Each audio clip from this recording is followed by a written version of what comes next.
Shalom, amada bendita do Senhor, estamos aqui no devocional, estamos finalizando o livro de Juízes capítulo 21, glória a Deus por todas as coisas, estamos finalizando mais um livro, e esse livro, misericórdia, viu? As coisas que a gente leu aqui são dignas mesmo de páginas policiais, tanta violência, tanta crueldade, tanta desobediência, tanta falta de honra a Deus. Sabe, uma coisa que eu e você precisamos fazer é honrar e glorificar o nome do Senhor em todas as coisas que a gente faz. A gente não pode envergonhar o nome do Senhor. E esse livro de Juízes mostra muito que muitas vezes a gente envergonha o nome do Senhor. Misericórdia por isso. Então que eu e você possamos ter uma mente limpa, uma mente aberta, uma mente para não envergonhar o nome do Senhor, mas sim glorificar e dar honra ao nome dele em tudo que fizermos, aonde quer que ele tenha nos colocado, na profissão que você estiver, o que você estiver fazendo, exercendo, que seja para glorificar o nome do Senhor em nome de Jesus, amém? Bom, aqui nessa página, que é o último capítulo do livro de Juízes, a gente já tem um spoiler do próximo, né? Dona Ruth, é ela mesma que a gente vai estar lendo essa história que eu amo, é incrível, é magnífica. Mas vamos ficar aqui em Juízes, mas antes vamos dar bom dia ao Espírito Santo. Vamos ali falar com ele, convidar ele. 1, 2, 3 e... Bom dia, querido amigo Espírito Santo, tu és bondoso, nós te amamos, glorificamos o teu nome, queremos declarar que tu és santo, que tu és majestoso, soberano, grandioso, que não há outro Deus além de ti, que tu és o Santo de Israel, Kadosh. Nós chamamos, querido amigo Espírito Santo, te pedimos ajuda, vem nos ministrar, vem nos dar discernimento espiritual, vem nos ajudar, nós queremos ajuda do alto, queremos entrar no reino espiritual, queremos ter entendimento da palavra, discernimento espiritual. Ajuda-nos, Espírito Santo, em nome de Jesus. Amém. Bom, capítulo 21, as mulheres para os benjamitas, a gente vê que esse capítulo 21, que encerra o livro de Juízes, eles começaram uma guerra, né? Teve algo terrível de página policial, uma violência terrível, não só contra a mulher, mas contra a humanidade. E a gente vê aqui as consequências do que causaram isso, né? Do que aconteceu. Então, assim, os homens de Israel tinham feito este juramento em Mispá: nenhum de nós dará sua filha em casamento a um benjamita.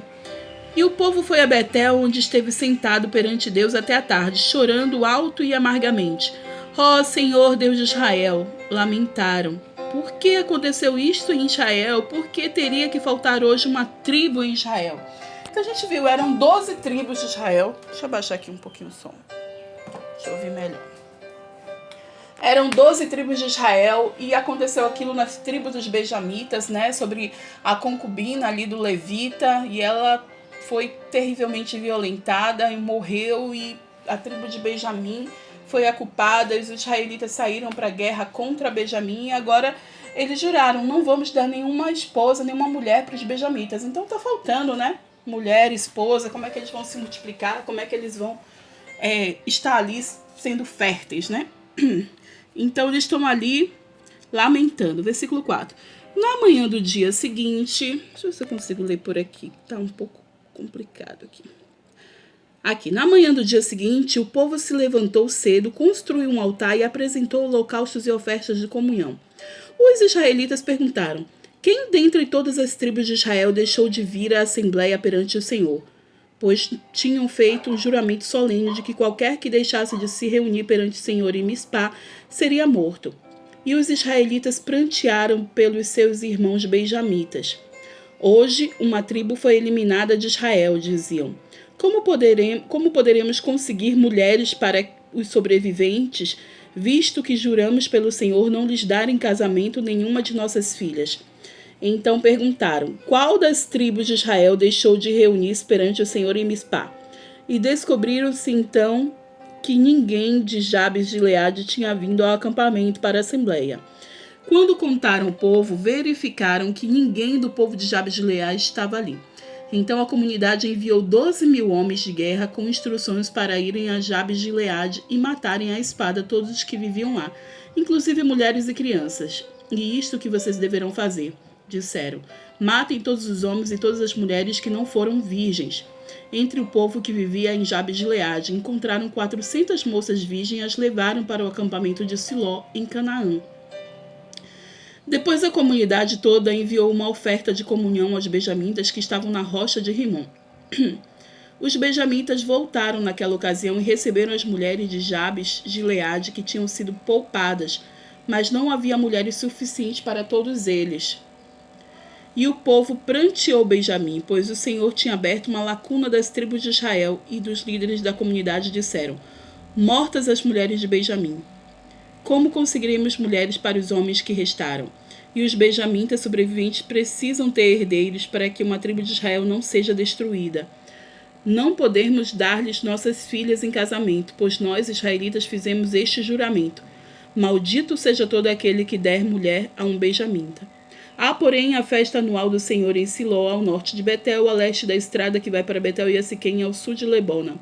Então mandaram para lá os benjamitas, e dizendo: vão, esconda-se nas vinhas e fiquem observando. Quando as moças de Siló forem para as danças, saiam correndo das vinhas, e cada um de vocês apodere-se de uma das moças de Siló, e vá para a terra de Benjamim. E quando os pais ou os irmãos dela se queixarem a nós, diremos: tenham misericórdia deles, pois não conseguimos mulheres para eles durante a guerra. E vocês são inocentes, visto que não lhe deram suas filhas.